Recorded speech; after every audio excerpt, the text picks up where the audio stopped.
Safari dakwah Peggy Melati Sukma di Puri Tuk Songo Cacaban Kota Magelang Selasa tanggal 3 Januari tahun 2023.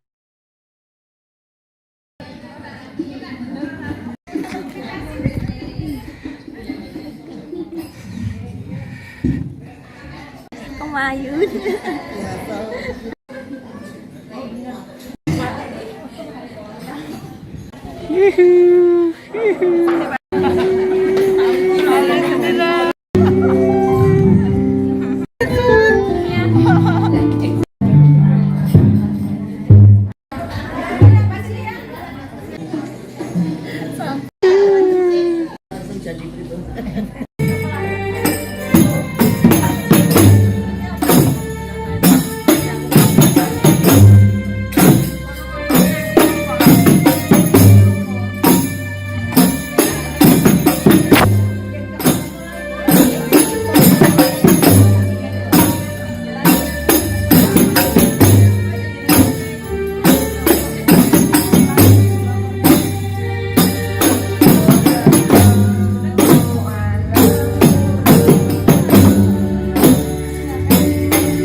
Yoke.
Dulu pernah kenapa gitu? Kamu lama nggak kenapa?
suasana yang alhamdulillah cukup cerah, kita bisa berkumpul di tempat ini dalam rangka kita pengajian selapanan atau rutin yang alhamdulillah pada sore hari ini insya Allah akan dihadiri oleh Ustazah dari Jakarta, yaitu Hajah Hadijah Peggy Melati Sukma SOS MH. Selawat serta salam tak lupa kita sanjungkan kepada Nabi besar Muhammad Sallallahu Alaihi Wasallam yang kita nantikan syafaatnya di yaumil qiyamah. Mudah-mudahan kita menjadi umat beliau yang mendapatkan syafaatnya. Allahumma amin. Jemaah yang saya hormati, pada kesempatan yang baik ini kami atas nama Takmir mewakili panitia Sri Kandi Muslimah di Perumahan Purituk Songo ini. Yang pertama tentu saja kita ucapkan terima kasih kepada manajemen dari Peggy Melati Sukma di wilayah Magelang yang telah mempercayakan kepada jamaah khususnya, yaitu ibu-ibu pengajian dari Raudatul Ummahat di Masjid Darussalam ini, yang dengan kepercayaannya beliau bersedia untuk siar Islam di wilayah Purituk Songo khususnya dan di wilayah Cacaban pada umumnya. Yang selanjutnya juga kami mewakili panitia ya,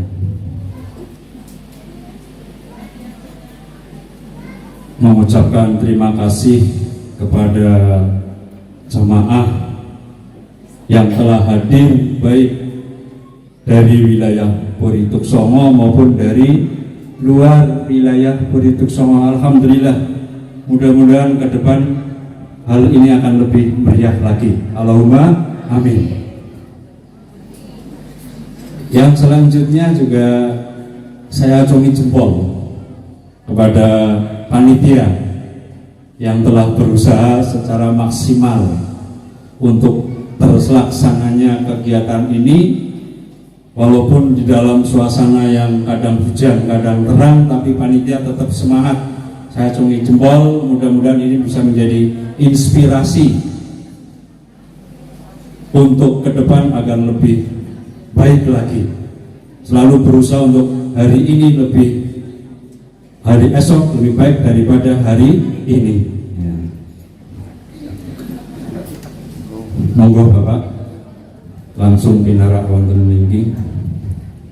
Kemudian yang selanjutnya juga pada kesempatan yang baik ini, panitia mengucapkan banyak terima kasih atas sumbangannya, baik tenaga maupun material, para donatur yang telah menyumbangkan sebagian rezekinya untuk kegiatan kelancaran ini.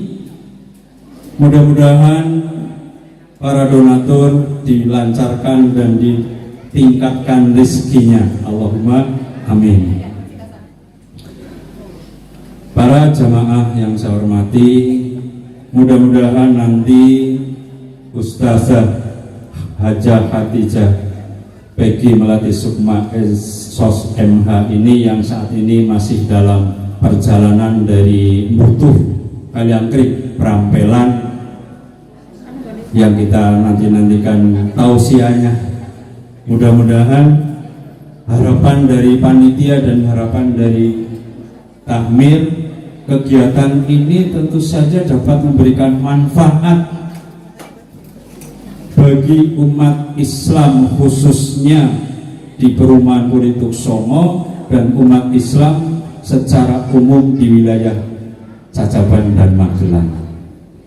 Mudah-mudahan nanti dengan tausiah dari beliau kita bisa mengambil hikmahnya untuk meningkatkan iman dan takwa kita, untuk meningkatkan amal ibadah kita di dalam kehidupan sehari-hari sebagai bekal kita untuk mengarungi dunia yang selanjutnya. Dan yang kami harapkan lagi, mudah-mudahan nanti dengan setelah selesainya acara ini, Masjid Darussalam ini semakin makmur, semakin makmur. Itu dambaan harapan dari kami semua, karena kita mendirikan masjid adalah untuk beribadah. Tidak hanya dalam kegiatan-kegiatan pengajian, tapi mungkin bisa diikuti, bisa dilanjutkan dengan kegiatan-kegiatan sholat berjamaah. Ya. Ya. Saya kira itu yang bisa kami sampaikan. Sekali lagi saya ucapkan terima kasih kepada Ibu Heri dan teman-teman yang tergabung dalam panitia kegiatan pengajian ini, dan secara umum juga dari ibu-ibu pengajian Raudatul Ummahat. Sekali lagi kami ucapkan terima kasih yang sebesar-besarnya atas usahanya untuk terlaksananya, suksesnya kegiatan ini. Itu saja yang bisa kami sampaikan. Kurang lebihnya mohon maaf. Wabillahi taufik wal hidayah. Wassalamualaikum warahmatullahi wabarakatuh.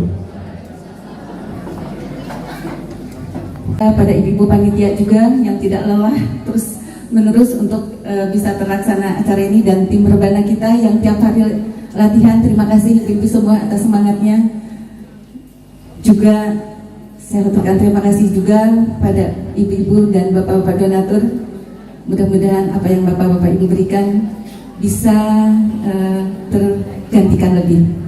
Untuk itu saya mendapat informasi dari manajemen PPG udah sampai Bandungan, mau turun ke sini. Mohon maaf ini ada sedikit gangguan karena di Prampelan tadi ada yang meninggal. Jadi jadwal ke sini seharusnya 3:30 sudah ada di sini, tapi karena ada yang meninggal di daerah Prampelan, beliau tertahan, jadi agak terlambat untuk rawuh di Tuksongo.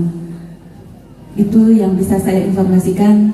Saya haturkan terima kasih atas kedatangannya para jamaah semua. Untuk selanjutnya Saya akhiri. Wassalamualaikum warahmatullahi wabarakatuh.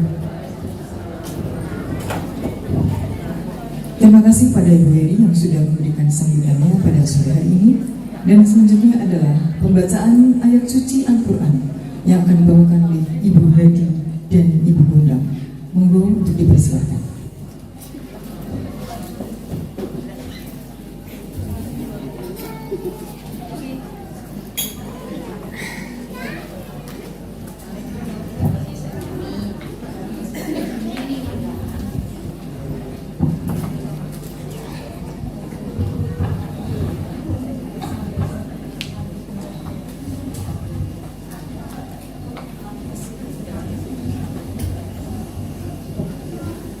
Assalamualaikum warahmatullahi wabarakatuh.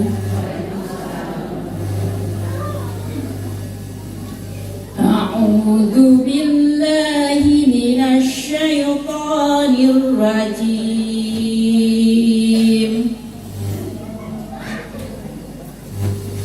Bismillahirrahmanirrahim.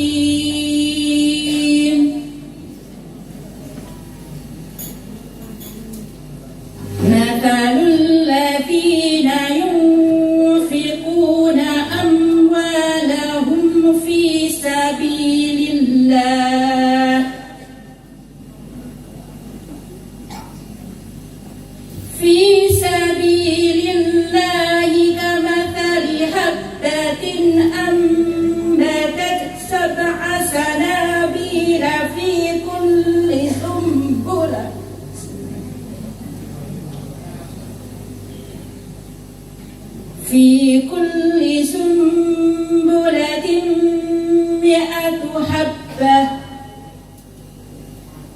والله يضاعف لمن يشاء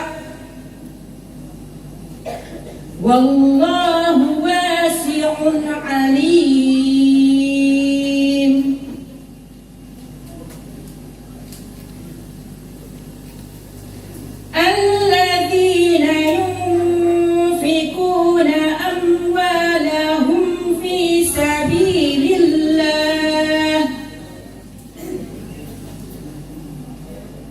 في سبيل الله ثم لا يتبعون ما أنفقوا منا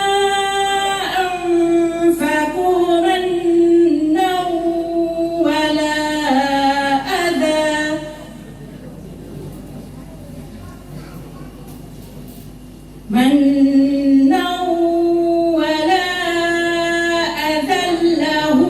أجرهم عند ربهم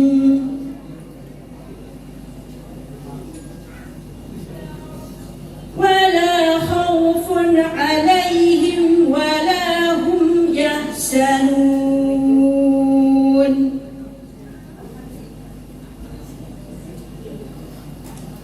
قول معروف ومغفرة خير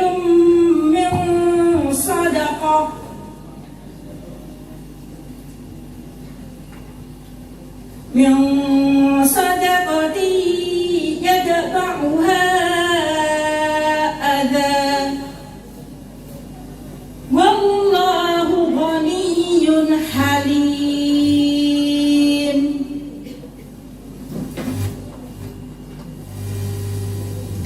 يا أيها الذين آمنوا لا تبطلوا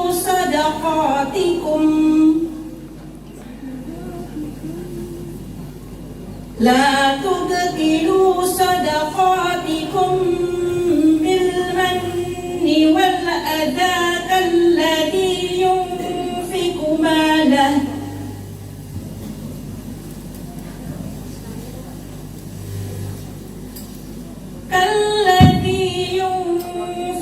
ماله رئاء الناس ولا يؤمن بالله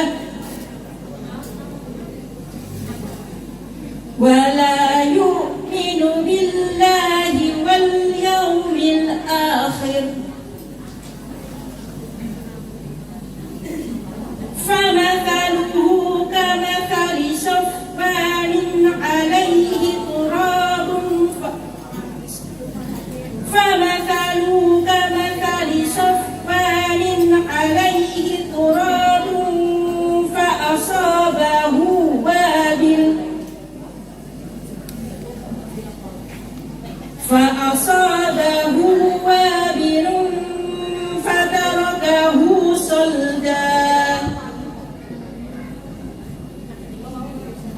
لا يقدرون على شيء مما كسبوا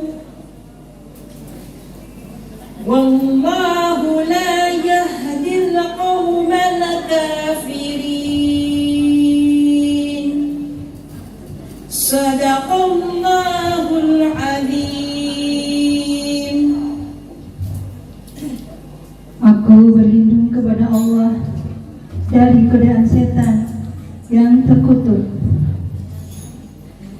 Dengan nama Allah yang Maha Pengasih, Maha Penyayang.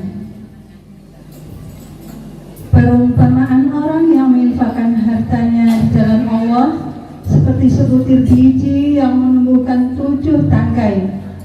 Pada setiap tangkai ada 100 biji. Allah melipat gandakan bagi siapa yang Dia kehendaki. Dan Allah Maha Luas, Maha Mengetahui. Orang yang menginfakkan hartanya di jalan Allah, kemudian tidak mengiringi apa yang dia infakkan itu dengan menyebut-nyebutnya dan menyakiti perasaan mereka, mereka memperoleh pahala di sisi Tuhan mereka. Tidak ada rasa takut pada mereka dan mereka tidak bersedih hati. Perkataan yang baik dan pemberian maaf lebih baik daripada sedekah yang diiringi tindakan yang menyakiti. Allah Maha Kaya, Maha Penyantun. Wahai orang-orang yang beriman, janganlah kamu merusak sedekahmu dengan menyebut-nyebutnya dan menyakiti perasaan penerima, seperti orang yang menginfakkan hartanya karena ria, pamer kepada manusia, dan tidak beriman kepada Allah dan hari akhir. Perumpamaannya orang itu seperti batu yang licin yang di atasnya ada debu. Kemudian batu itu ditimpa hujan lebat, maka tinggallah batu itu licin lagi.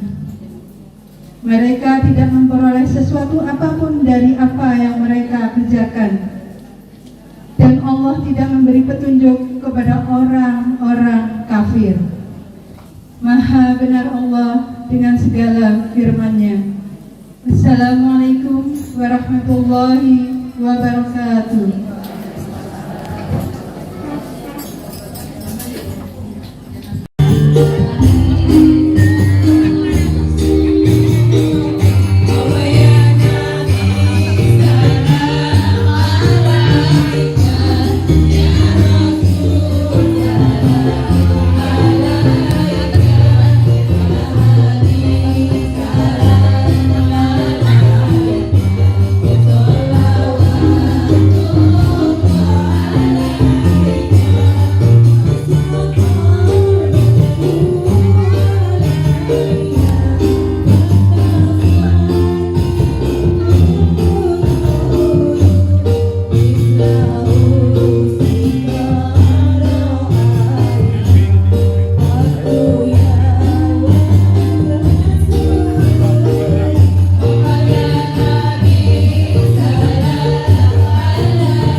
Dakwah Kemanusiaan Haji Hadijah Peggy Melati Sukma Estos MH, dan bekerja bagi syiar dakwah di berbagai wilayah Indonesia dan juga dunia. Dan pasca ujian pandemi global selama 2 tahun ini, maka di tahun 2002 ini Hadijati berkomitmen untuk menggiatkan kembali program dakwah keliling atau safari dakwah ke berbagai wilayah Indonesia. Salah satunya lewat program Hadijati Kolaborasi Dakwah yang dibersamai oleh mitra dakwah Hadijati, yang kali ini bersinergi dengan aksi Insan Mulia. Dan tujuan kita adalah menegakkan misi syiar Islam dan mengajak jamaah untuk mendukung gerakan kemanusiaan bagi Indonesia dan juga bagi dunia Islam. Dan berikut profil dari Teteh Peggy Melati Sukma. Beliau telah hijrah sejak tahun 2013 lalu dengan dipanggil dengan nama hijrahnya yaitu Teteh Hadijah. Beliau pun berfokus untuk membaktikan diri di jalan dakwah dan kemanusiaan dunia Islam, aktif menulis buku-buku inspirasi Islami. Teteh Hadijah ini mendirikan yayasan yang bergerak di bidang dakwah sosial kemanusiaan dan bernama Hadijati Amanati Indonesia atau Hadijati Foundation. Beliau juga founder dari komunitas kerelawanan Hadijati Muslimah, Voluntary Squad, serta meluncurkan gerakan keakhwatan bagi dakwah dan kemanusiaan yaitu Akhwat Bergerak Indonesia yang tumbuh di lebih dari 50 wilayah dari Sabang sampai Merauke. Teteh pun menginisiasi Majelis Taklim Hadijati Salihah, dan sebelum hijrah, Teteh ini berkarir lebih dari 20 tahun di berbagai bidang seperti keartisan, pebisnis, juga aktif pada kegiatan sosial kemanusiaan di Indonesia maupun di lembaga internasional seperti PBB, World Bank, dan beberapa organisasi sosial di Eropa. Beliau juga memiliki penghargaan dari berbagai bidang karirnya di masa lalu dengan pendidikan S1 dan S2, selesai alhamdulillah dengan gelar cum laude. Sejak berhijrah, lingkup dakwah dan kemanusiaan Teteh Hadijah ini telah mencakup 34 provinsi seluruh Indonesia dan 21 negara di seluruh dunia. Dan 7 buku sudah beliau hadirkan, yaitu Ku Jemput Engkau di Sepertiga Malam, Ya Robbana Aku Ingin Pulang, Kun Fayakun Menebus Palestina. Teteh pun punya perhatian besar terhadap persoalan dunia Islam dan aktif gerakan edukasi persoalan pengelolaan proyek sosial kemanusiaan. Dan proyeknya di berbagai wilayah Indonesia dan dunia Muslim telah memberdayakan banyak orang-orang dan membantu banyak yang membutuhkan bantuan, antara lain bencana kemanusiaan, termasuk bantuan membangun sarana seperti klinik, sekolah, masjid, sumur air bersih, dan lain-lain. Teteh Hadijah juga aktif mengajar dan mengadakan daurah atau kelas pembelajaran bagi sejarah Islam. Dan jamaah bisa follow IG Teteh @Peggy Melati Sukma _Hadijah. Demikian profil dari Teteh Hajah Hadijah Peggy Melati Sukma, dan mungkin sekelas akan disampaikan profil dari aksi Insan Mulia. Monggo Mbak.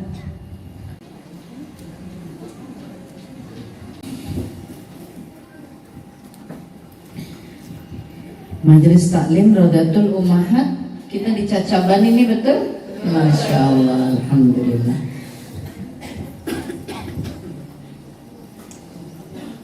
A'udzu billahi minasyaitonir rajim. Bismillahirrahmanirrahim.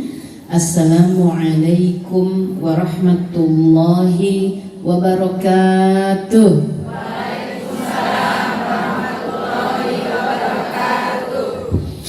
Masya Allah, jam berapa ini? Jam 5, kita punya waktu maksimal 1 jam maksimal ya.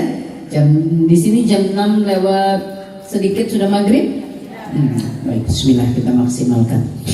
Alhamdulillahirabbil alamin wa bihi nasta'in wa ala umuri dunya waddin wassalatu wassalamu ala asyrafil anbiya'i wa mursalin wa ala alihi wa sahbihi ajma'in. Amma ba'd. Bismillahirrahmanirrahim.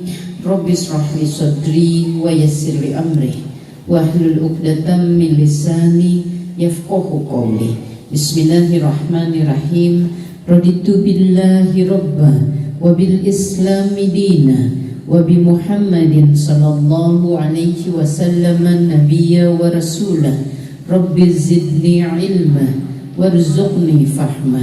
Amin ya rabbal alamin. Bismillahirrahmanirrahim. Segala puji hanya bagi Allah Ta'ala. Alhamdulillah wa syukrulillah. Masya Allah, la hawla wa la quwata illa billah. Sungguh Allah maha berkehendak, Tidak ada daya dan kekuatan melainkan dengan pertolongan Allah. Maka hidup kita ini semuanya isinya pertolongan Allah. Dan hidup kita ini isinya harus selalu minta tolong sama Allah.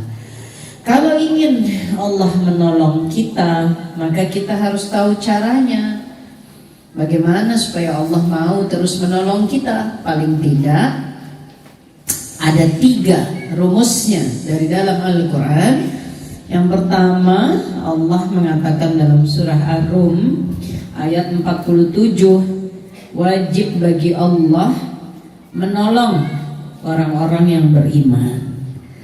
Jadi menjaga, menguatkan, meningkatkan, memantapkan iman kita kepada Allah akan mendatangkan pertolongan Allah. Oleh karenanya Allah sebut dalam surah At-Taghabun ayat 11, sesungguhnya tidak ada musibah yang terjadi melainkan atas izin Allah. Hadapilah dengan iman, maka sungguh aku beri hidayah kepada hatimu. Allah mengatakan wajib bagi Allah menolong orang-orang beriman. Maka kita harus terus menjaga iman, menguatkan iman, meningkatkan iman, memantapkan iman, menghadapi segalanya dengan baru pertolongan Allah mudah datang pada kita. Ya, nah itu yang Allah sebut hidayah. Datang itu hidayah, hidayah kan petunjuk. Ya, nah kalau mau petunjuk Allah datang, maka musibah hadapi dengan iman, kesusahan hadapi dengan iman, kebingungan hadapi dengan iman. Imannya dulu yang dikuatkan. Nah, kita manusia suka lupa. Kalau sedang mengalami kesusahan, masalah, hatinya sedang gelisah, pikirannya sedang kusut, sholatnya jadi tidak khusyuk. Biasanya qobla ba'danya ditinggal. Biasanya saumnya tidak dilaksanakan. Biasanya majelis, males keluar rumah. Makan, tidak nafsu. Puasa tidak, makan juga tidak. Hidupnya jadi nggak jelas. Kalau seperti ini artinya imannya jatuh. Kira-kira pertolongan Allah mudah tidak datang kepada kita? Jadi sulit. Ada lagi yang bilang saya tetap sholat, saya tetap ngaji, saya tetap puasa, saya tetap doa, tapi kok rasanya pertolongan Allah nggak datang-datang. Allah sesuai prasangka hambanya. Kalau kita bilang aku udah sholat, aku sudah doa, aku sudah ngaji, aku sudah puasa, pertolongan Allah tidak juga datang. Ini namanya imannya kuat apa enggak? Maka pertolongannya jadi tidak datang memang gitu ya.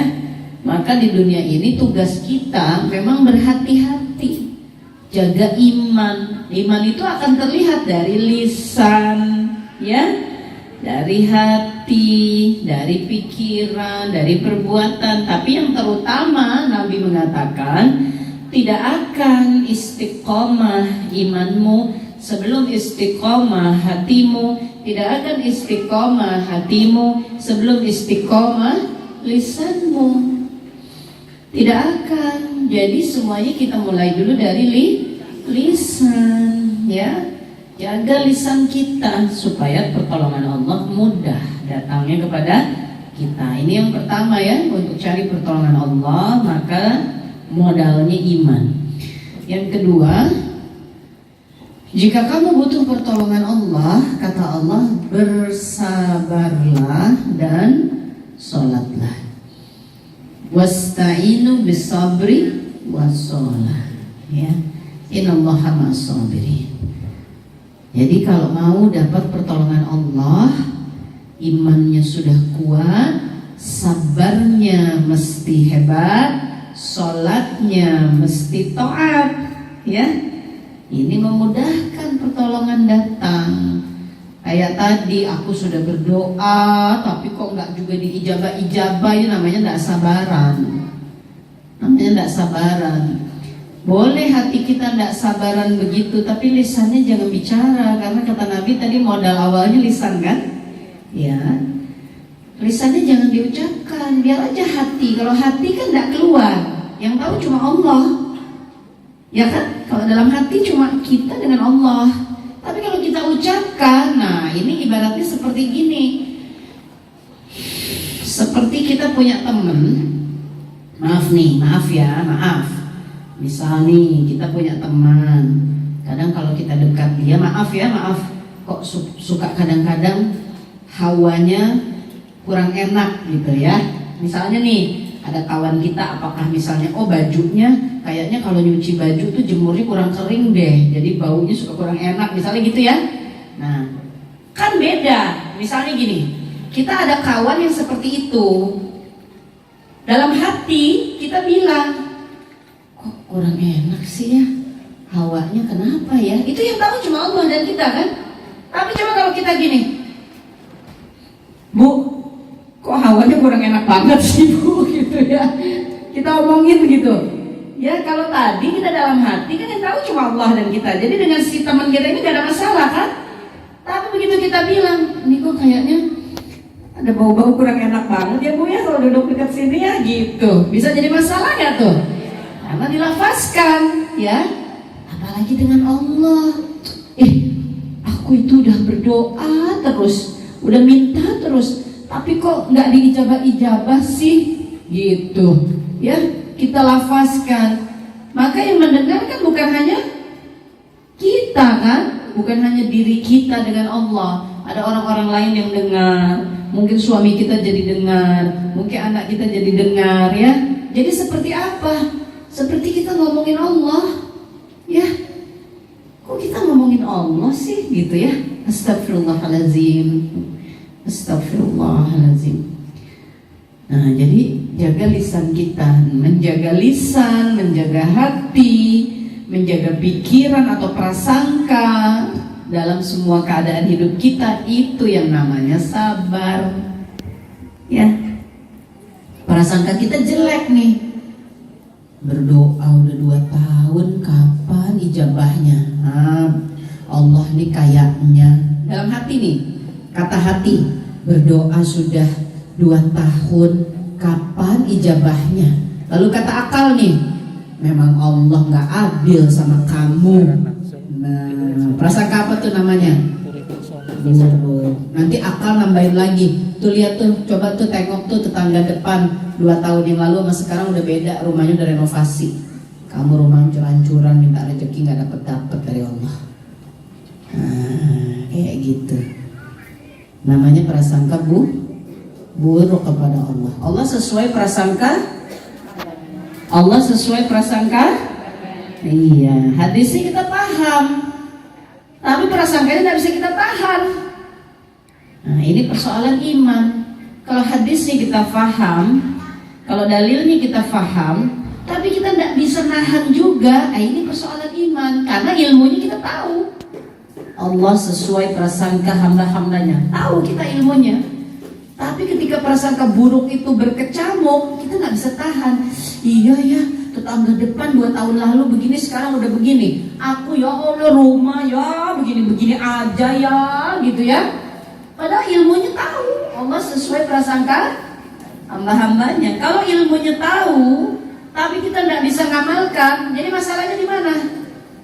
Imannya lemah, ya. Kalau iman lemah, pertolongan Allah datang nggak? Enggak kan, Allah wajib menolong hamba-hamba yang beriman. Berarti iman ya kuat, mantap, yakin sama Allah. Kalau sudah lemah, kalau sudah imannya jatuh, ya kan susah pertolongan Allah datang. Ya, nah sabar dan sholat ini juga mendatangkan pertolongan Allah. Berikutnya yang ketiga, surah Muhammad ayat ke-7. Barang siapa menolong urusan agama Allah, maka barang siapa menolong urusan agama Allah, maka Allah akan selalu menolongnya. dan Allah akan menguatkan kedudukannya. Masya Allah, ya. Barang siapa menolong agama Allah nih, bikin majelis, ya ampun mau bikin majelis, aduh persiapannya cuma 1 minggu misalnya. Aduh repot nih kita. Aduh Pak, bantu mama dong Pak. Ayo bu kita kumpul tiap hari bu nyiapkan. Ini kan bukan untuk teteh, ini kan untuk dakwah, ya, untuk agama Allah. Barang siapa menolong agama Allah, Allah akan selalu menolongnya. Jadi hidup kita ini tidak boleh lepas dari kegiatan yang mengikatkan kepada urusan agama Allah. Kalau yang muda-muda kayak begini, lihat ada tim Hadijati, ada tim aksi Insan Mulia, masih pada muda-muda, sudah cari jalan supaya bisa punya kesibukan yang mengurusi urusan agama Allah. Nah ini insya Allah Allah akan selalu tolong dan Allah kuatkan kedudukannya. Ya, kalau ada orang yang mau menjatuhkannya, kalaupun sampai jatuh Allah mudahkan bangkit. Ya, tapi kalau benar kuat nih, benar-benar hidupnya banyak menolong urusan agama Allah, tidak sampai jatuh. Ya, dicegah oleh Allah Ta'ala dari segala yang akan menjatuhkan dan menghancurkannya, karena dia selalu menolong urusan agama Allah. Kalau orang ini dijahati manusia lain misalnya, sampai dia jatuh hancur-hancuran, padahal sehari-hari dia mengurusi urusan agama Allah, maka urusan agama Allah jadi ada yang, kalau bahasa kita sehari-hari, seperti keteter gitu. Karena orang ini hidupnya sehari-hari menolong urusan agama Allah, maka Allah tolong dia. Kalau ada yang mau yang menyusahkan dia, Allah yang jaga, Allah yang lindungi, Allah yang cegah. Ya karena orang ini lagi sibuk ngurusin agama Allah, ya, maka Allah yang menjaga dia. Ini semua Quran, ya, ini semua Quran. Nah oleh karenanya, sesuai dengan tema kita sore hari ini, bagaimana membangun rumah tangga agar menjadi rumah tangga yang bisa bersumbangsih, yang positif, ya, yang baik kepada kehidupan ini, khususnya dalam tegaknya agama Islam di muka bumi ini. Modalnya mesti ditolong sama Allah. Maka rumah tangga itu modalnya mesti iman. Kalau sudah iman, gandengannya ya takwa. Karena iman itu yakinnya, yakin sama Allah. Tidak ada Tuhan selain Allah. Tidak ada tawar-menawar. La ilaha illallah. Sudah tidak ada tawar-menawar. Allah cukup, Allah Ta'ala dan Rasulnya. Itu iman. Takwa apa? Ya menjalankan si iman tadi ini. Kalau iman berarti sholat enggak? Iya. Sholatnya pingin tepat waktu enggak? Iya. Qobla ba'danya pingin ditegakkan enggak? Iya. Sholat sunnahnya ditambahkan enggak? Iya, insya Allah. Itu takwa. Modalnya yakin sama Allah. Dalam sholat akhirnya jadi berusaha khusyuk. Itu iman. Nah sholatnya, wudhu dulu, takbiratul ihram, niat dulu, takbiratul ihram, ya, Fatihah, iftitah, Fatihah, baca surah, kemudian ruku, kemudian bangkit dari ruku, kemudian sujud. Ini takwa, melaksanakan sesuai tuntunan Allah dan Rasulnya, termasuk dalam kehidupan, cari nafkah, pergaulan dengan tetangga, pergaulan suami istri, semuanya berdasarkan tuntunan Allah dan Rasulnya. Ini namanya takwa. Ya, masa sholat nggak pakai wudhu? Nggak apa-apa, sholat nggak usah pakai wudhu juga boleh. Boleh apa enggak? Nggak boleh, nggak sah, betul ya? Nah itu namanya takwa. Jadi kita menjalankan, misalnya gini, muslimah sudah akil balik. Yang benar kalau kita mau takwa, muslimah sudah akil balik mesti apa? Mesti apa? Mesti muslimah sudah akil balik, sudah dewasa, berhijab, mesti menutup auratnya. Itu takwa, ya. Nah, kita bisa jadi kita beriman, tapi takwanya nggak kita jalankan. Maka iman tuh modal dulu, iman. Aku yakin Tuhanku Allah, Nabiku Muhammad Sallallahu Alaihi Wasallam, kitabku Quran, aku orang Islam. Tapi maaf, ada nggak yang nggak sholat? Ada nggak yang nggak nutup aurat? Ada nggak yang maaf, naudzubillah, summa naudzubillah, berbuat kriminalitas? Ada nggak? Ada. Tapi dia Islam.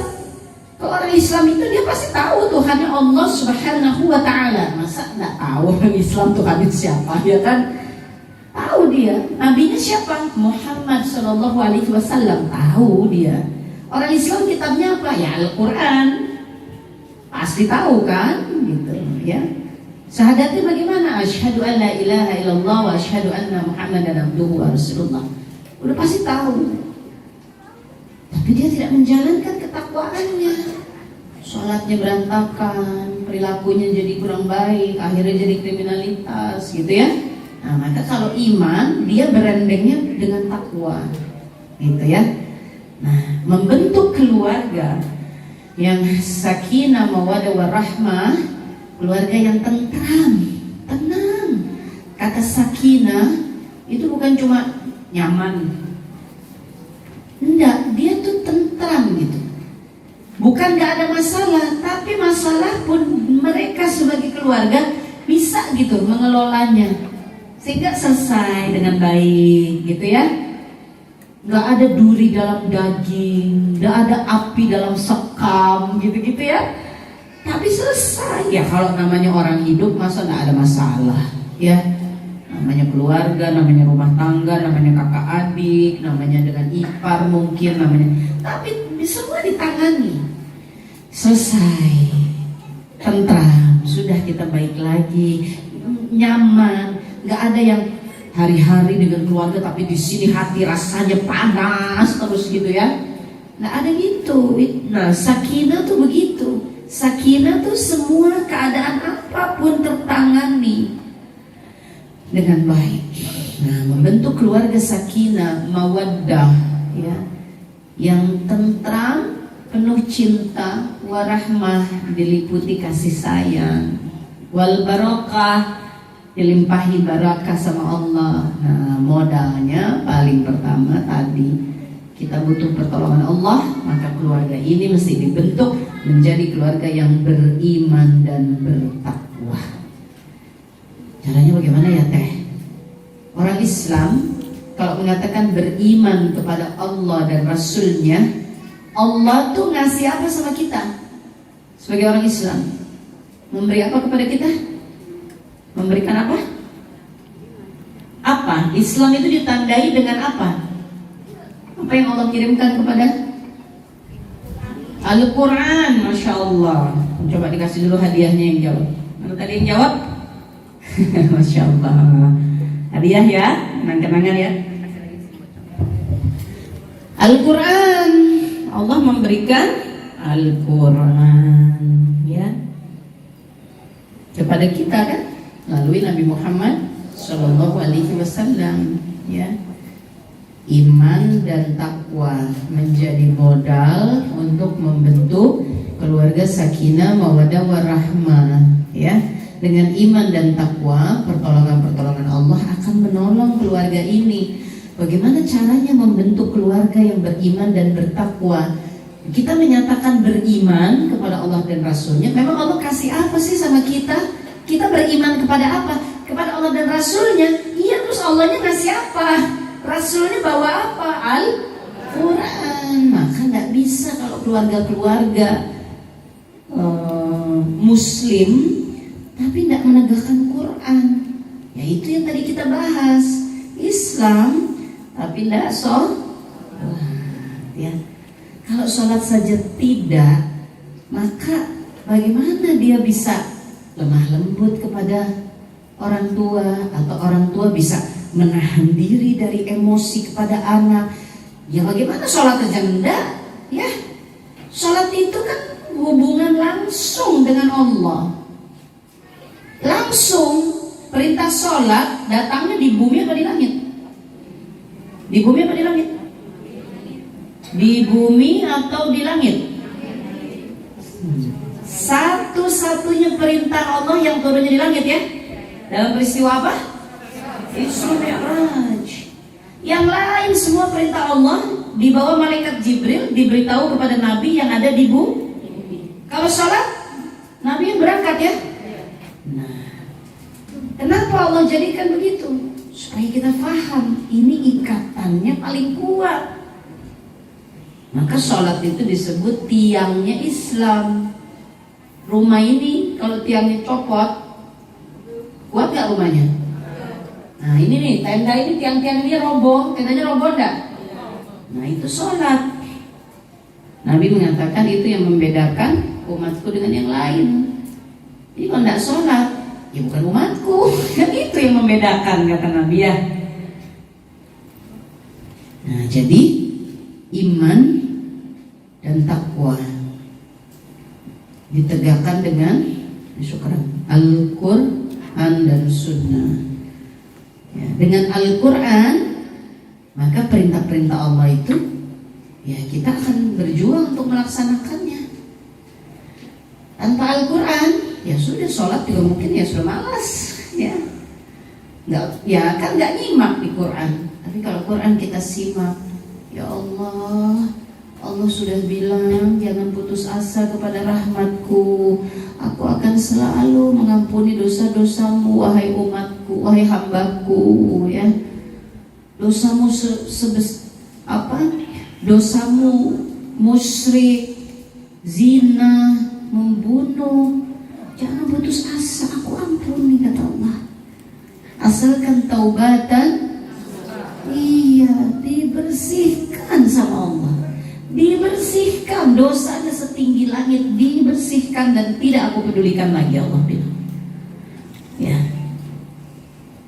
Nah ini dia, dengan Al-Quran kita jadi bersemangat untuk menegakkan perintah-perintah Allah dan Rasulnya. Maka sakinah mawaddah warahmah ya, kita butuh pertolongan Allah. Pertolongannya datang dengan iman dan takwa. Iman dan takwa tandanya apa? Tandanya ada Quran dan Sunnah di dalam rumah kita. Gak apa-apa deh, anakku masih kecil, nggak usah repot lah ngasih tahu. Anakku kan masih umur 3 tahun, dia belum ngerti minum pakai tangan kiri, biarinlah, ntar lama-lama juga belajar. Jadinya nggak ada sunnah di dalam rumah. Ya karena dia masih kecil, justru harus dibiasakan dari kecil kan. Iya, jangan sayang, salah. Coba tangannya yang mana kalau minum. Coba taruh dulu, ulangi gitu ya. Sampai lama-lama dia terbiasa dengan tangan kanannya. Karena itu sunnah ya. Sunnah.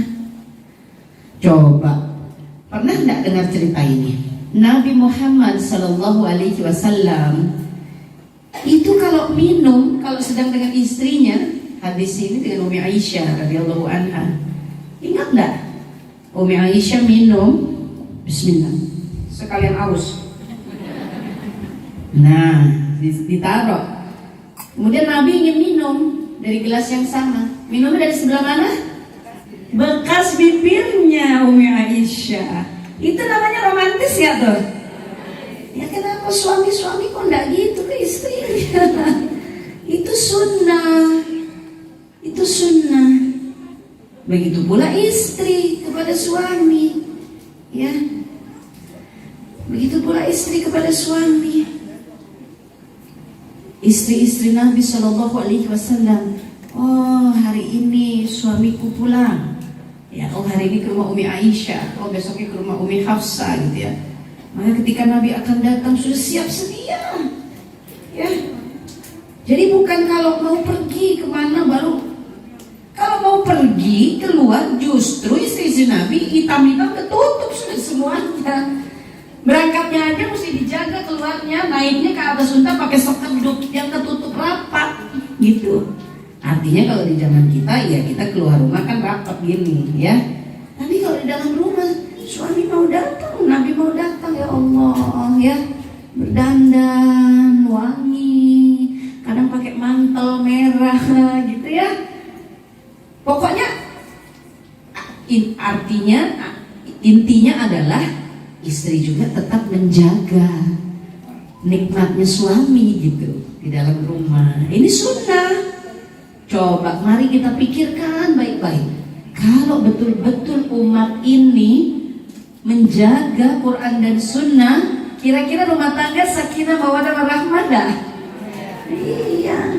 Nabi itu ndak mesti. Oh iya, Nabi kan di rumah Umi Aisyah. Umi Aisyah kan masih muda, perawan. Kalau yang lain kan istrinya sudah ada yang tua-tua, janda. Ya enggak mesti di rumah istrinya yang lain.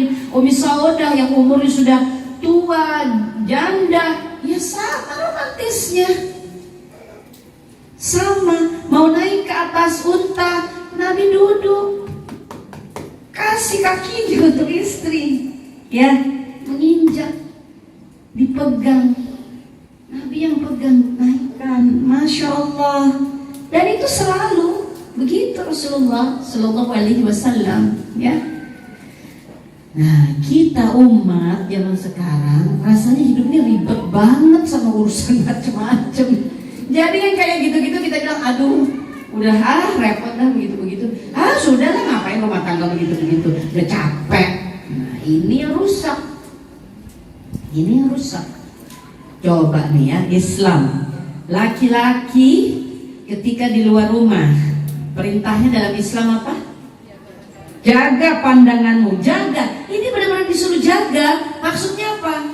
Jaga. Jadi kalau tak gitu melihat, ya Allah cantiknya, tundukkan, jaga. Memang disuruh jaga. Lah kalau zaman sekarang kan gini, oh ya ampun, dudu cantiknya, gitu. Ya udah berantakan semuanya. Allah perintahnya jaga, tundukkan, tapi enggak, kan gitu ya? Iya. Lalu apa kata Nabi? Kalau seorang laki-laki di luar rumah, kemudian dia melihat seorang wanita yang menerbitkan syahwatnya, maka segera pulang dan temui istrinya, lakukan bersama istrinya. Ya. Tapi kan suamiku kerjanya jauh, pulangnya baru sore baru malam, ya berarti tundukkan pandangan. Kalau nggak kuat puasa. Jadi bagi laki-laki yang merasa nih, para kepala rumah tangga merasa misalnya nih, memang ya laki-laki kan masing-masing ada syahwatnya gitu ya, merasa memang syahwatnya kuat, berarti puasa mesti kuat. Karena keluar rumah mesti puasa, jaga pandangan, begitu pulang cari istrinya gitu ya. Nah ini sunnah semuanya. Ini ya baru beberapa saja yang disebut ini tuntunan Allah dan Rasul. Kalau dari Allah bisa salah apa enggak? Jadi kalau diamalkan pasti dapat hasil kan? Itulah sakinah mawaddah warahmah. Ya. Nah, tapi kan ya itu zaman kita sekarang ini udah ribet, ngurus anak udah ribet, ngurus dapur udah ribet, yang laki mencari nafkah udah ribet. Udah pulang ke rumah, satu sibuk sama handphone, yang satu ketemu, nggak ketemu, tidur, selesai. Udah tidur, yang satu ngadep sono, yang satu ngadep sini. Padahal sunnahnya tidur juga ada, suami istri. Semuanya sudah diatur oleh Allah dan Rasulnya. Nikmat, Masya Allah, nikmatnya ya, dinikmatkan gitu oleh Allah dan Rasulnya ya. Nah, jadi sekali lagi yang pertama modalnya iman dan takwa ya. Iman dan takwa itu artinya bersandar kepada Quran dan Sunnah, maka artinya kita mesti pelajari kan. Kalau sudah dipelajari ya, yang kira-kira kita sehari-hari kita bisa amalkan antara suami dengan istri, antara anak dengan orang tua dengan anak, ini kita amalkan. Anak kepada orang tua, janganlah engkau mengatakan gitu ya, gitu kan ya. Nah, tapi kan zaman sekarang bukan cuma ya, panjang kan, mama sih ngapain, ikut campur aja, pengen tahu aja, sana mah udah panjang, aja udah kelewat banyak ya. Makanya kacau sudah dunia ini. Aja nggak boleh kok, belakangnya panjang banget gitu ya. Orang tua kepada anak, Nabi nggak pernah pakai pukul. Boleh pukul hanya urusan sholat, itu pun kalau sudah usia Boleh ya. Itu pun tidak boleh menimbulkan luka, baik luka badan maupun luka batin. Tidak boleh menimbulkan luka baik fisik maupun batin. Dasar anak gak bisa dibilangin, kamu lahir dari perut siapa sih? Luka batin dong. Kok disuruh sholat aja susah? Anak siapa sih kamu? Lah dia ditanya jadi bingung. Hah? Aku bukan anaknya mama ya? Kita kira kita cuma sekedar marah, ternyata itu nempel di batinnya terus sampai kayak ini. Aku bukan anaknya kali ya? Aku bukan anaknya, padahal kita mah cuma lagi emosi aja ngomong gitu. Itu luka batin. Luka tubuh, pak, dorong untuk anaknya, tarik. Anak kecil, ya Allah, usia 6, usia 7, usia 8, ya Allah, tarik. Ya Allah, astagfirullahaladzim. Ya. Nah ini kan semua ada tuntunannya dalam Islam, ya. Antara anak kepada orang tua kepada anak, suami kepada istri, istri kepada suami. Inilah iman dan takwa kita mesti kerjakan dalam rumah tangga ini. Ya, agar rumah tangga tentram, mawaddah warahmah. Bukan tidak ada masalah, tidak mungkin, ya. Tapi bayangkan Umi, bayangkan ayah, ya. Kalau tidak betul-betul kita kerjakan urusan rumah tangga agar sakinah mawaddah warahmah ini, berarti tiap masalah-masalah yang muncul di dalam kehidupan kita di rumah tangga, maka cara menghadapinya bisa jadi emosi terus kan? Iya kan? Jadi emosi terus. Ya nggak ada sakinah, yang ada berarti emosi kan? Kalau sakinah itu artinya tenang. Ayo kita hadapi semua dengan tenang. Ayo kita tenangkan diri dulu gitu.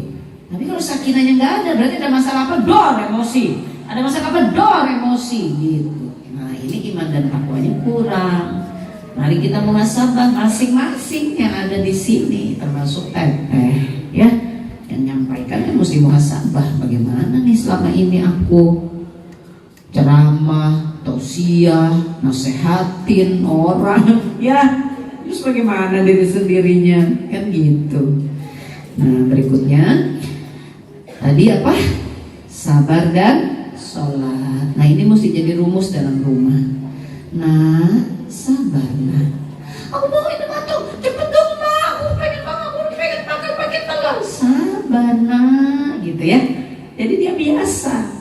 Sabar nak, isbir ya, sabar. Bentar ya, mama lagi bikin. Duduk yang manis ini tuh, lihat nih mama lagi bikin nih. Ayo lihat gitu ya. Begitu pula suami ke istri, sabar ma, sabar ya bu, sabar bunda. Ayah lagi berjuang supaya kita bisa dapat. Sama suami istri kepada suami juga. Ya sabar, sudah biarin ya. Biarlah kalau teman ayah itu menikung dari belakang ya. Kalau teman ayah itu memfitnah, sabar ya. Fasbir sabran jamila ayah ya. Allah yang suruh itu ayah, surah Al-Ma'arij ya. Sabarlah engkau dengan sabarmu yang paling indah yang kau bisa. Itu ya, sabar diingatkan terus dalam rumahnya soal sabar. Dan jangan ada yang tinggal sholat. Kalau sekeluarga Allah sudah kasih rezekinya 27 kali lipat, sholatnya jamaah, masya Allah, gitu ya. Iya, terakhir menolong urusan agama Allah. Jadi di rumah ada majelis seperti ini ya. Di rumah sering mengadakan misalnya sedekah ya. Di rumah apalagi dipakai latihan buat qasidah misalnya. Di rumah apalagi itu Teteh Hadijah, kita mau bikin dakwah sama Teteh Hadijah. Di rumah saya aja.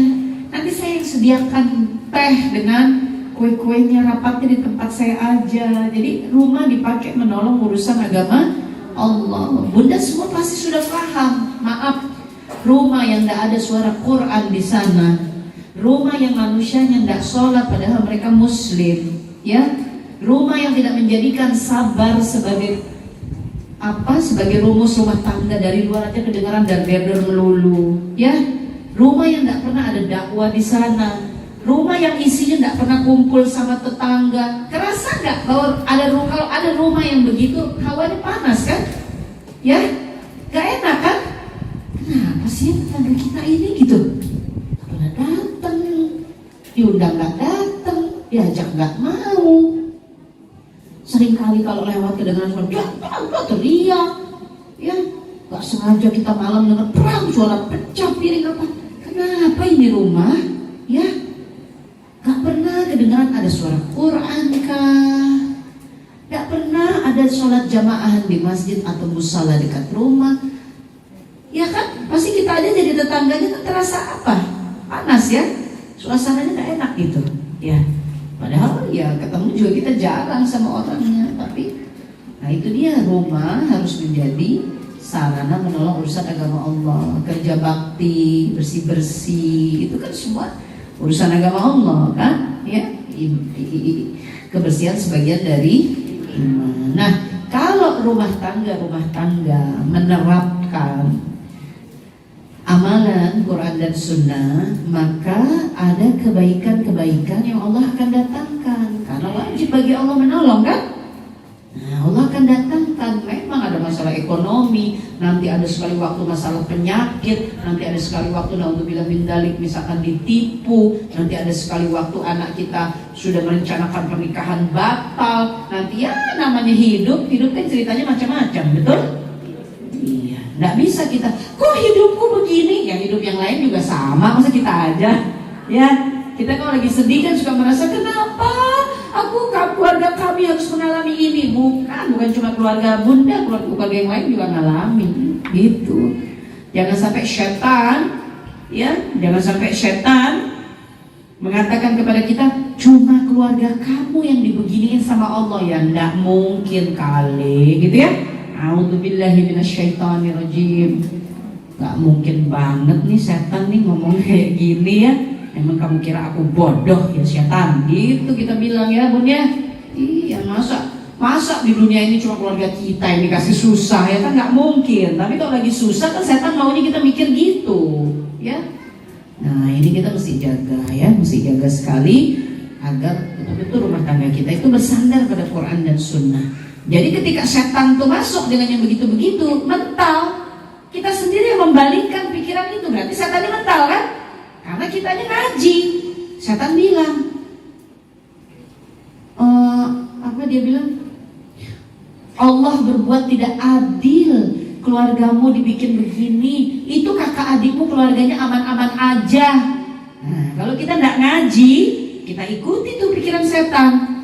Iya, Allah tega amat sih sama aku. Wah, habis itu udah deh nangis lah, apalah, stres, depresi.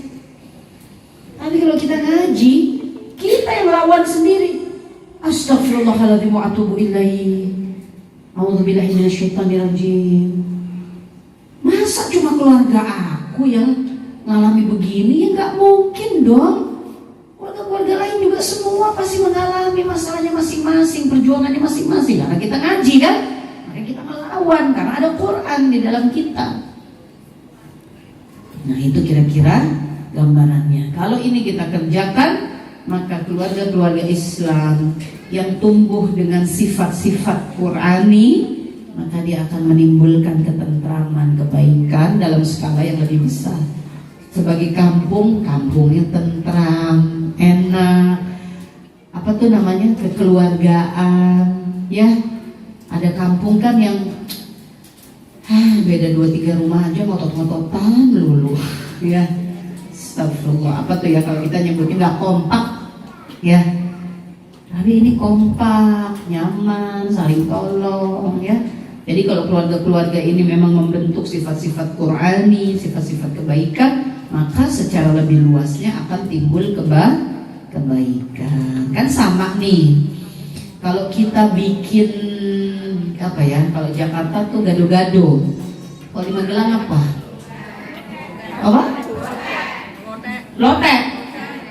Lotek. Oh, kok kayak di Bandung ya?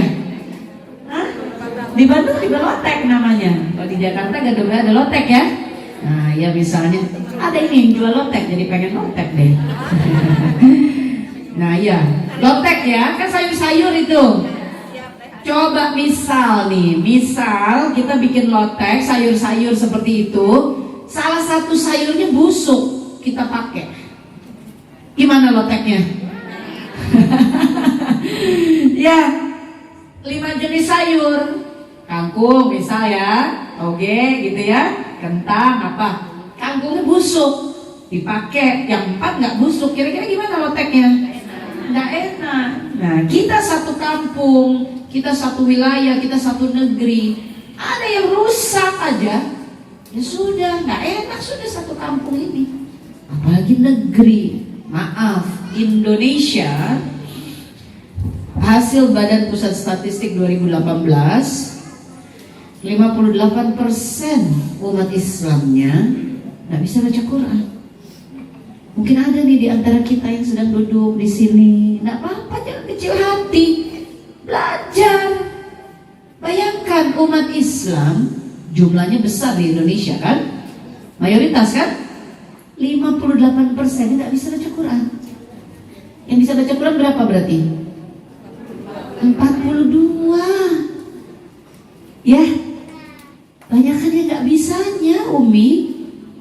Bagaimana Quran bisa tegak dalam rumah tangga Islam kalau bacanya aja nggak bisa? Mafhum? Jadi sekarang kita harus sudah paham mengapa kalau kita merasa misalnya kenapa ya kok kayaknya umat Islam kok lagi lemah. Ya itu karena Quran. Nah ini tanggung jawab bersama kita di kampung ini. Masya Allah bunda-bundanya semua ngaji ya, Insya Allah semuanya majelis sholawatnya hidup ya, kasidah apa semua hidup. Misalnya ada 30 bunda di kampung ini yang lancar mengaji, ayo kita bikin majelis mengajarkan bebaskan buta aksara.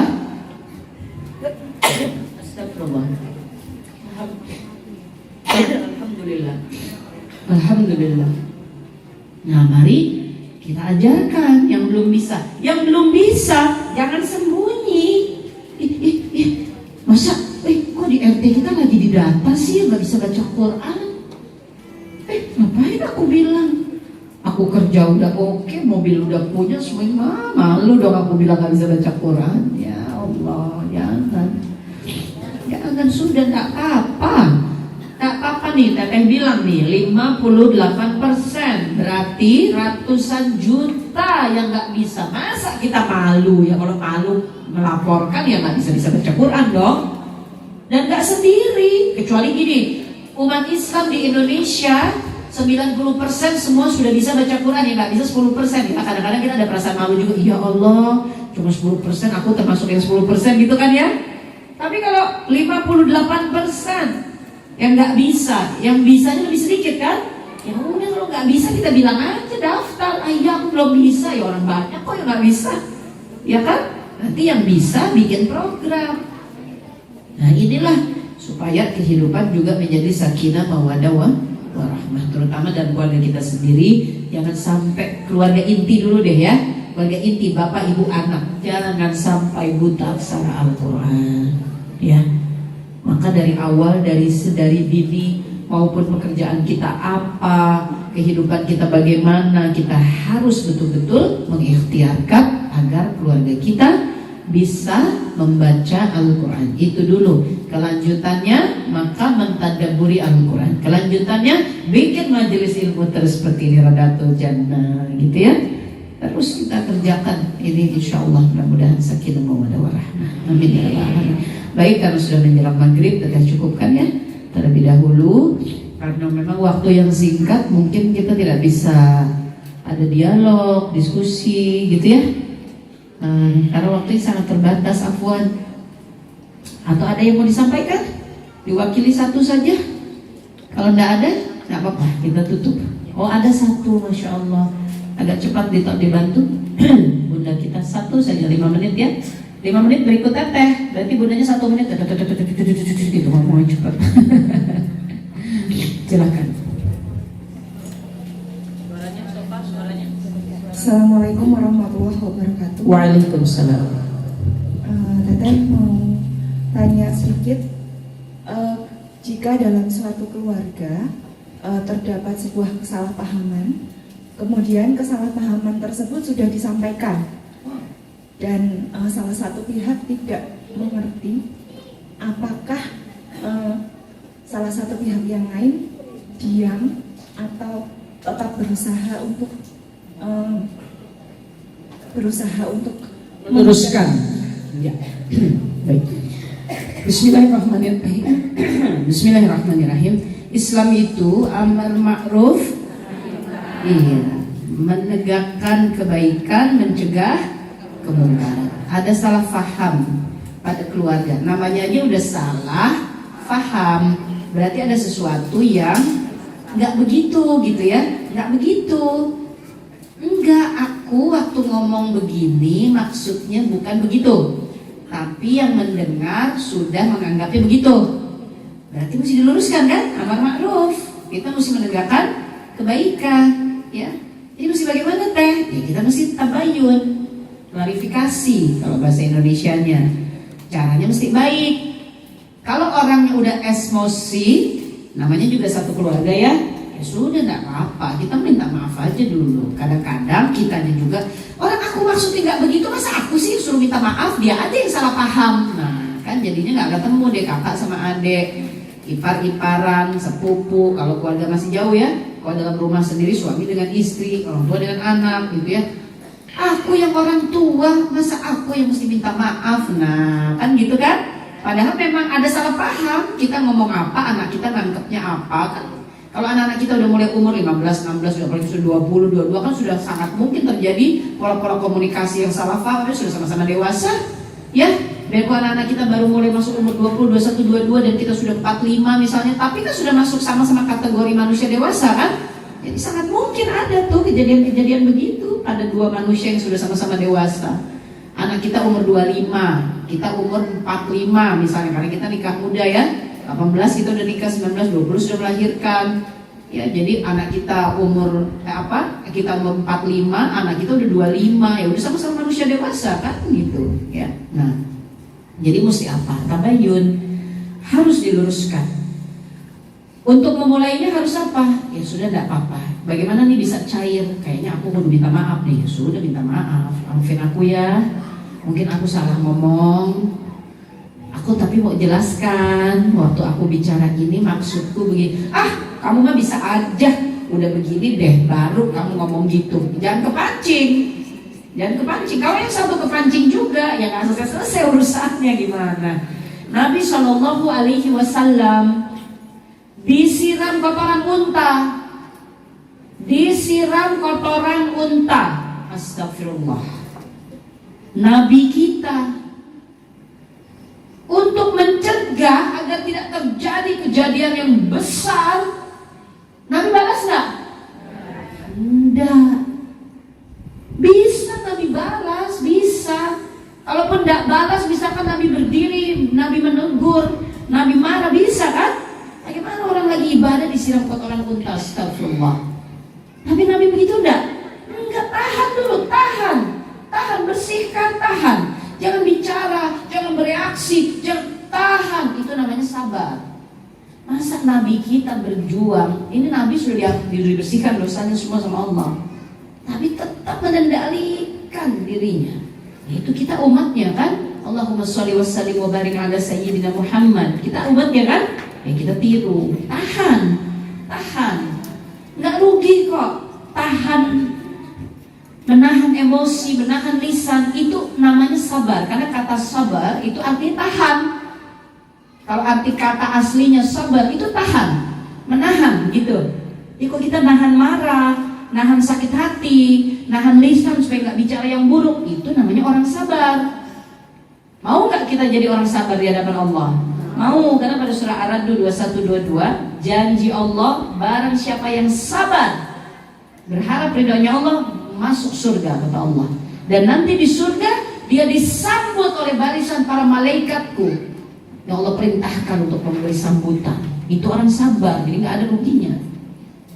Di dunia An-Nahl 41, 42. Di dunia dia akan mendapat kedudukan yang bagus. Itu orang sabar. Jaminan dari Allah, ya.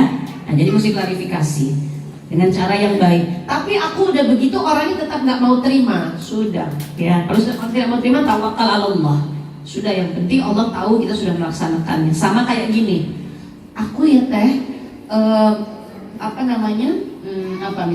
misalnya anakku dilamar oleh diajak ta'aruf ya, hitbah, sudah ta'aruf hitbah seorang ustadz penghafal Quran, ilmunya bagus gitu kan ya, sosoknya juga baik, keluarga kita sudah saling kenal. Ini aku mau istikharah dulu, nanya sama Allah, nah apa yang mau diistikharahkan? Apa yang mau diistikharahkan? Allah suka nggak pernikahan? Suka. Figurnya nih kira-kira agamanya baik nggak? Nomor 1 agama dulu kan? Ternyata yang nomor 2 keluarga kita juga udah saling kenal kan? Gitu ya. Jadi kita gini, apa ya yang mau diistikharahkan? Oh memang tidak ada yang mau diistikharahkan. Jadi maksudnya gini, istikharah itu kan ada 2 pilihan yang membingungkan. Kalau ini insya Allah harusnya nggak membingungkan kan? Syaratnya sudah terpenuhi. Tapi aku mau istikharah jadi istikharahnya niatnya apa? Melaksanakan perintah Allah, karena memang Allah perintahkan istikharah itu. Kalau kamu akan membuat pilihan, lakukanlah dengan istikharah. Walaupun yang kita mau tanyakan itu nggak ada sebetulnya, ya, orangnya soleh, keluarga udah saling kenal, hafalan Qurannya 30 juz, misalnya begitu ya. Tapi kita melakukan istikharah karena perintah Allah ada. Nah sama tabayun ini, ya. Perintah Allah nggak boleh. Ini Al-Hujurat antara 10 sampai 13 nggak boleh orang Islam itu ada masalah didiamkan sehingga terjadi diam-diaman, perpecahan, nggak boleh. Allah suruh bereskan gitu. Jadi kita lakukan itu karena Allah. Sudah teh, tapi orangnya nggak mau terima, nggak apa-apa. Jangan dibikin masalah lebih panjang, nanti menggulung masalahnya lebih berat lagi. Mesti cari lagi caranya. Secara fikihnya bagaimana menyelesaikannya. Kalau kita gulung lagi masalahnya, kita selesaikan saja. Yang penting sudah, ya Allah, aku sudah melaksanakan perintahmu ya Allah, ya. Kira-kira begitu ya. Allahu a'lam bishawab. Baik, karena sudah akan waktu maghrib, kita akan tutup. Sebelum ditutup, Teteh mohon izin, kalau tadi di depan ada video dari aksi Insan Mulia, ya, maka di terakhir ini kita tutup dengan video dari Hadijati, salah satu programnya Hadijati Foundation, ya. Mbak Sofa sudah disiapkan program apa Mbak Sofa? Hah? Oh iya baik. Jadi di Hadijati Foundation kita bekerja dakwah dan kemanusiaan sampai hari ini sudah 21 negara dan 33 provinsi, ya. Karena waktunya tidak sempat menampilkan video yang panjang, maka video pendek salah satu saja program yang kita masih laksanakan dan baru terjadi Desember ini, gempa di Cianjur, ya. Ini sebagai contoh saja. Tapi programnya ada di berbagai wilayah dunia Islam. Silahkan nanti bisa ambil brosurnya, ada di meja depan.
Maaf Pak.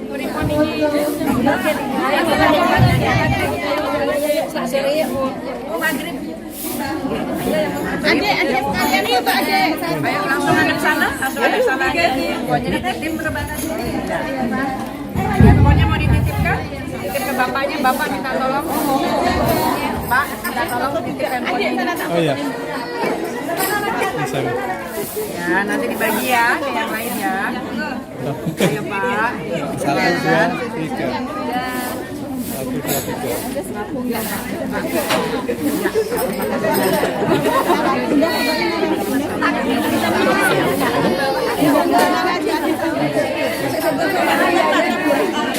Berapa tuh?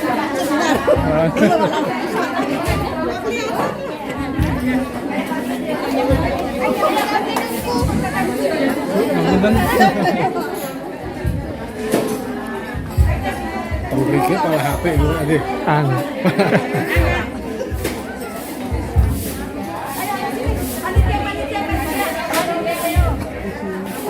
Safari dakwah Peggy Melati Sukma di Puri Tuksongo Cacaban Kota Magelang Selasa tanggal 3 Januari tahun 2023.